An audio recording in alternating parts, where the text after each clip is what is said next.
Recently Indian parliament ने women reservation bill pass किया है। जैसे इस बिल को प्रेसिडेंट की सिग्नेचर मिल जाएगी, ये एक एक्ट बन जाएगा। Hi everyone, my name is Pooja Gupta. I am here on the platform of my civil services. आज हम बात करेंगे वुमेन रिजर्वेशन बिल के बारे में।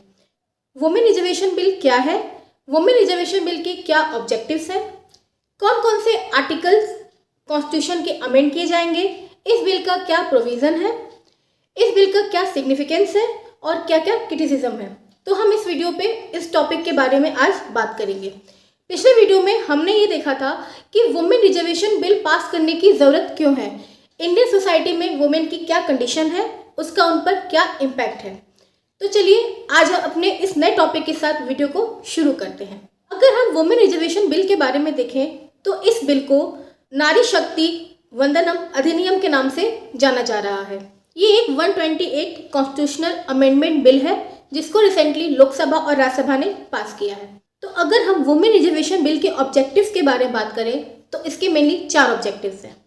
पहला, गवर्नेंस के डिसीजन मेकिंग प्रोसेस में वुमेन के रोल को इंक्रीज करना।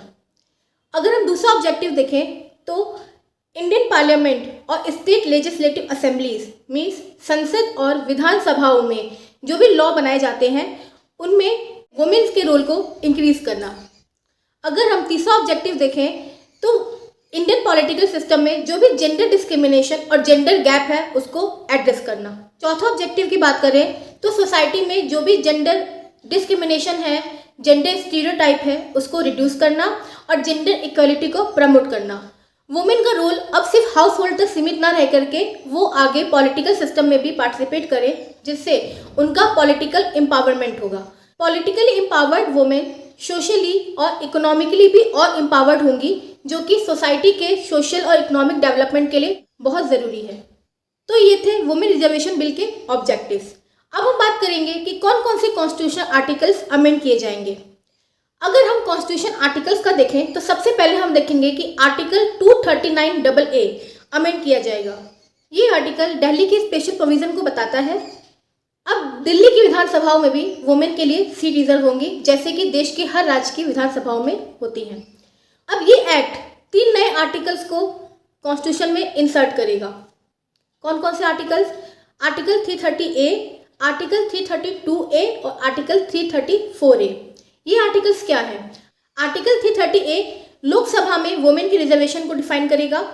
आर्टिकल 332A विधानसभाओं में वुमेन की रिजर्वेशन को डिफाइन करेगा और आर्टिकल 334A ये बताएगा कि ये एक्ट अगले 15 सालों के लिए एग्जिस्ट करेगा। उसके बाद इस एक्ट को पार्लियामेंट के द्वारा रिन्यू करने की ज़रूरत पड़ेगी। अब कॉन्स्टिट्यूशनल अमेंडमेंट बिल्स क्या होते हैं? कॉन्स्टिट्यूशनल अमेंडमेंट बिल्स वो होते हैं जो कि कॉन्स्टिट्यूशन या संविधान में चेंजेस लाते हैं। इसके लिए 2 क्राइटेरिया ज़रूरी है। पहले वो बिल होते हैं जिसमें सिर्फ और सिर्फ लोकसभा और राज्यसभा के जो भी मेंबर्स होते हैं उनकी 2/3 मेजॉरिटी के साथ कंसेंट ज़रूरी होता है। दूसरे टाइप के जो बिल होते हैं उसमें लोकसभा और राज्यसभा के 2/3 मेंबर्स का कंसेंट जरूरी होता है। उसके साथ ही 50% ऑफ इंडियन स्टेट्स की विधानसभाओं का कंसेंट भी ज़रूरी होता है। अगर हम इस बिल के प्रोविजंस के बारे में देखें तो इसकी मेनली 4 प्रोविजंस हैं। पहला प्रोविज़न ये है कि ये बिल लोकसभा और विधानसभाओं में 33% सीट रिजर्व करेगा वुमेन के लिए। ये सीट्स कौन सी होंगी? जो सीट्स डायरेक्ट इलेक्शन के कारण चुनी जाती हैं उन सीट्स पे 33% का रिजर्वेशन वुमेन को मिलेगा। सेकंड प्रोविज़न इस बिल का ये है कि ये बिल जो SCs और STs मीन्स शेड्यूल कास्ट और शेड्यूल ट्राइब्स के लिए जो भी सीट रिजर्व होती हैं उसमें भी 1/3 सीट्स वुमेन को मिलेंगी। इसका थर्ड प्रोविज़न ये है कि ये बिल सिर्फ और सिर्फ लोकसभा और विधानसभाओं के जो डायरेक्ट इलेक्शन होते हैं उनके लिए एप्लीकेबल होगा। राज्यसभा और विधान परिषदों की जो भी इलेक्शन होते हैं वो डायरेक्ट इलेक्शन नहीं होते हैं, वो इनडायरेक्ट इलेक्शन होते हैं। तो उन इलेक्शंस की सीट्स के लिए ये एक्ट एप्लीकेबल नहीं होगा। अगर चौथा प्रोविज़न देखें तो ये बिल जब एक्ट बन जाएगा तब से लेकर के अगले 15 सालों के लिए एग्जिस्ट करेगा। उसके बाद इस बिल को फिर से रिन्यू करना होगा। तो ये थे वुमेन रिजर्वेशन बिल के मेन प्रोविजंस। अब हम देखेंगे कि वुमेन रिजर्वेशन बिल के क्या क्या सिग्निफिकेंस है, क्या इंपॉर्टेंस है। अगर हम इस बिल का सिग्निफिकेंस देखें तो सबसे पहला सिग्निफिकेंस है ये बिल लॉ मेकिंग प्रोसेस और पॉलिटिकल प्रोसेस में वुमेन के रिप्रेजेंटेशन को इंक्रीज करेगा।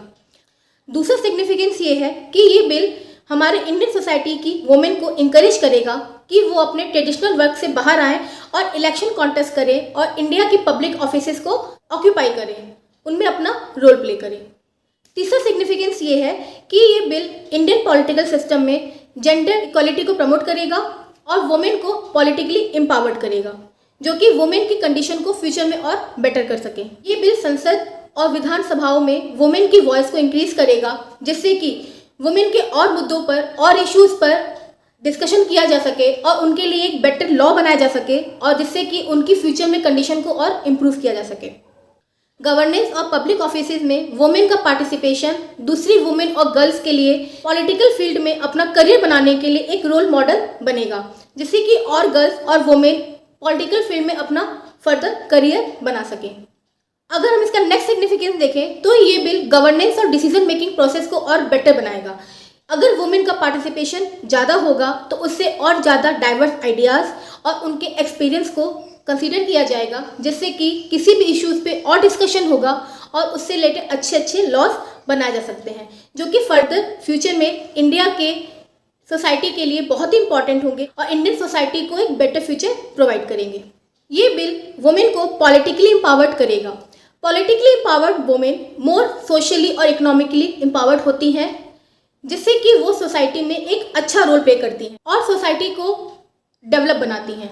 इसी पे एक कोट याद आ रहा है मुझे कि अगर आप मेन को एजुकेट करोगे तो सिर्फ उनका डेवलपमेंट होगा, लेकिन अगर आप वुमेन को एजुकेट करोगे तो पूरी सोसाइटी का डेवलपमेंट होगा। अगर हम नेक्स्ट सिग्निफिकेंस देखें तो हम ये देखते हैं कि वुमेन का इन्वॉल्वमेंट क्राइम में, करप्शन में बहुत ही कम होता है, जिससे कि एक क्लीन और सेफ पॉलिटिकल सिस्टम को प्रमोट किया जा सकता है।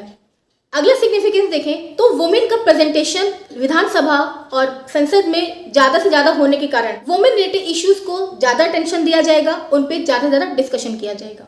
तो ये सारे सिग्निफिकेंस थे वुमेन रिजर्वेशन बिल के कि अगर ये बिल एक्ट बन जाएगा तो उसके बाद सोसाइटी में क्या चेंजेस होंगे, सोसाइटी में क्या क्या इंपॉर्टेंस आएंगे वुमेन की कंडीशन में और सोसाइटी के फर्दर डेवलपमेंट में।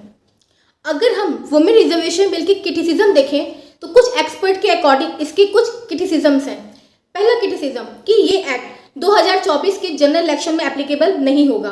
2026 की सेंसस एक्सरसाइज और डिलिमिटेशन एक्सरसाइज के बाद ही ये एक्ट एप्लीकेबल हो पाएगा। अगर हम दूसरा क्रिटिसिज्म देखें तो हम देखते हैं कि ये बिल सिर्फ और सिर्फ लोकसभा और विधानसभाओं की जो डायरेक्ट इलेक्शन की सीट्स होंगी उस पर ही एप्लीकेबल होगा। राज्यसभा और विधान परिषदों की जो भी इलेक्शन होते हैं उन पर ये एक्ट एप्लीकेबल नहीं होगा। देखा जाए तो राज्यसभा और विधान परिषदों में भी वुमेन का रिप्रेजेंटेशन बहुत कम होता है, तो ये इसका एक बहुत बड़ा क्रिटिसिज्म माना जा रहा है। अगर हम तीसरा क्रिटिसिज्म देखें तो हम देखते हैं कि ये bill different society, different culture, different regions की वुमेन के लिए वेरी कर सकता है। जो वुमेन पॉलिटिकली एक्टिव होती हैं या पॉलिटिकल बैकग्राउंड से लिंक होती हैं उनके लिए ईजिली हो जाता है पॉलिटिकल रिप्रेजेंटेशन में शामिल होना, लेकिन जो वुमेन सोसाइटी में डिफरेंट कल्चर से आती हैं, रूरल सोसाइटी से आती हैं, पुअर होती हैं, उनका रिप्रेजेंटेशन बहुत ही कम होता है पॉलिटिकल प्रोसेस में। तो ये भी इसका एक क्रिटिसिज्म है। जो डिफरेंट रिलीजन से बिलोंग करती हैं वुमेन, जैसे कि मुस्लिम, जैन, बौद्ध धर्म से जो बिलोंग करती हैं, उनके लिए भी डिफरेंट तरीके से ये एक्ट वेरी कर सकता है।